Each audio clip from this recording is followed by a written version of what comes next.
So hello guys, চলে আসলাম দোকানে, মানে দাদার দোকানে চলে আসলাম। মেয়েকে স্কুলে দিয়ে আসলাম। তো কয়েকদিন থেকে না ওর মানে ফার্স্টে তো স্কুলে যাচ্ছিল ভালো মতন, তারপরে আবার 2-3 দিন থেকে না ও মানে কাঁদছে, স্কুলে যেতে চাচ্ছে না। মানে প্রথমে যখন স্কুল শুরু হয়েছিল তখন তো জাস্ট খেলাধুলা করাচ্ছিল, অল্প ডান্স করাচ্ছিল, তখন ভালো করে যাচ্ছে। এই লাস্ট 3-4 দিন থেকে পড়াশোনা স্টার্ট হয়ে গেছে স্কুলে, তো ও মানে যেতে চাচ্ছে না, কাঁদছিল। তো আজকেও মানে সেম জোর জবরদস্তি অল্প কোনো রকম মুড অফ স্কুল যাওয়ার সময়, সকাল থেকেই মানে একটু মানে কান্না কান্না ভাব, যাবে না স্কুলে। তো যাই হোক, ওকে কোনো রকম স্কুলে রেখে আসলাম দোকানে। তো এখন দোকানে আমার কিছু কাজ ছিল, করে আসলাম। এখন হচ্ছে কালকে আছে পুজো, দোকানে দুটো দোকানে পূজা আছে, তার জন্য পূজার জিনিসপত্র রেডি করতে হবে, তার জন্য চলে আসলাম দোকানে। তো চলো দেখতে থাকো, একটু পরে ছুটি হয়ে যাবে মেয়ের, ওকে নিয়ে বাড়ি চলে যাবে। তো দাদা গেছে জিনিসপত্রগুলো আনতে পূজা। তো কালকে পুজো আছে, অক্ষয় তৃতীয়া পূজা। তো চলো সবটাই তোমাদের সাথে শেয়ার করব, তো দেখতে থাকো ব্লগটা। তো দুপুরের খাওয়া দাওয়া শেষ, মেয়েকে ঘুম পাড়িয়েছি। তো একটু পরে আবার বের হবো, মেয়েকে নিয়ে টিউশনে যাব। তো এখন আমি যাব ওই পেছনে, মানে বেলপাতা আছে, বেলপাতা পাড়তে হবে, কালকে দোকানে পূজা তোমাদের বললামই। তো এখন যাব পেছনে, এখন থেকে বেলপাতা পারবো। আর বেলপাতা না মানে ভালো পাতাগুলো একদম উপরে উঠে গেছে, মানে গাছটা এতটাই বড়, তো পাড়তে খুব অসুবিধা হয়। তা এখন যাব ওইখানে, ওই দেখো বেলপাতা গাছ এটা। আর আমের পল্লব লাগবে, তো আমের পল্লব পাড়তে যাব আর বেলপাতা পাড়তে যাব।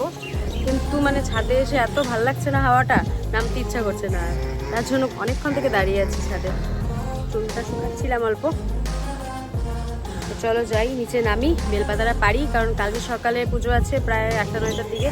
তো সকালে কালকে সময় হবে না, তার জন্য এখনই পারবো ভাবলাম। তো চলো আস্তে ধীরে যাই, আবার মেয়ে ঘুমের থেকে উঠে গেলে ঝামেলা হবে। তো চলো যাই, পেছনে যাই, গিয়ে বেলপাতাটা পারি। সো ফ্রেন্ডস দেখো, চলে এসেছিলাম পেছনে বাগানে, মানে বেলপাতা পাড়ার জন্য। তোমাদেরকে বললামই মাত্র, কিন্তু আসার পরে আমি বুঝতেই পারছিলাম না যে বেলপাতাগুলো পারবো কীভাবে, কারণ আমার মানে ঠিক এই পেছনে অত আসা হয় না কারণ ছাড়া। আর এই বেলপাতা মানে শ্বশুরই পারে সবসময়।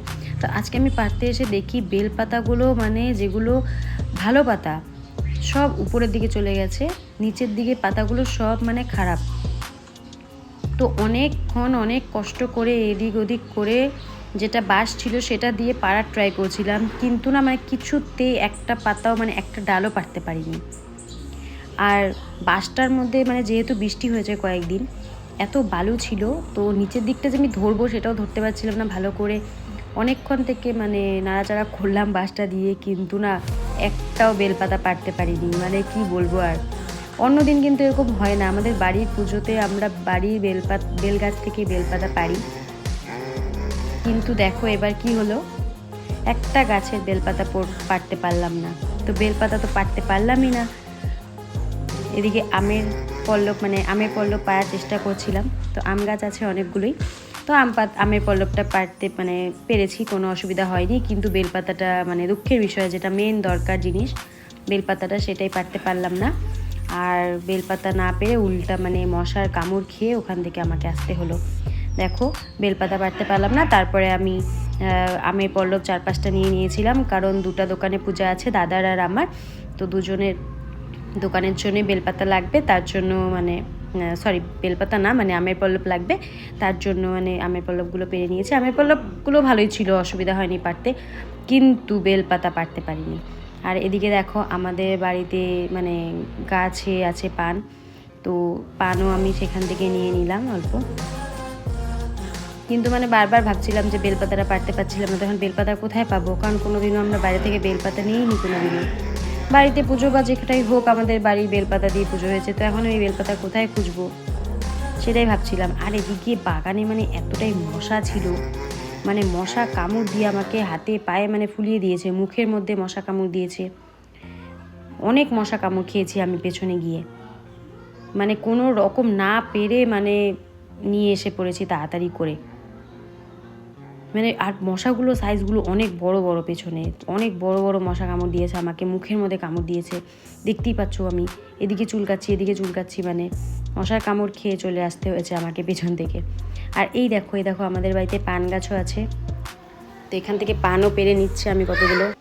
তো আমাদের পেছনে কিন্তু আরও অনেক গাছ আছে, অন্য একদিন দেখাবো, কারণ আজকে আমার হাতে একদম সময়ও নেই সব কিছু দেখানোর পেছন সাইডটা।